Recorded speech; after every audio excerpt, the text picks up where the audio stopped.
my holiday wasn't quite as holy as Canon Andy's. He was telling you about Augustine last week.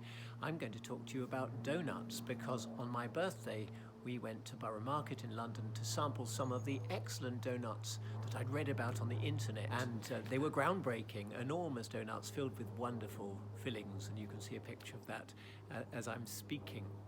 Excellent is one of the Cathedral values, and to be excellent you have to go beyond old boundaries, you have to take the courage in your hands, move forward and think in new ways.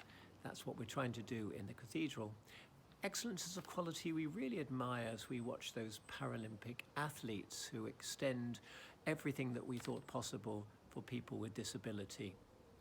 And excellence is also a word I would use of Gilbert White, a clergyman and naturalist who pushed the boundaries in the natural world as he grew watermelons outdoors in Hampshire using new techniques.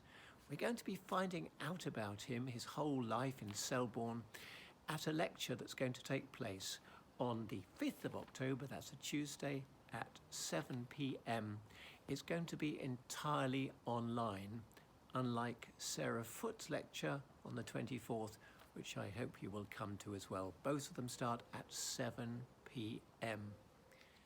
Gilbert White shows us there's absolutely no contradiction between a lively Christian faith and a deep concern for the environment. That's why it's good that the lecture will follow on immediately from our Harvest Weekend, at which we'll be celebrating God's gift to us in creation and also our need to tend and care for things excellently today.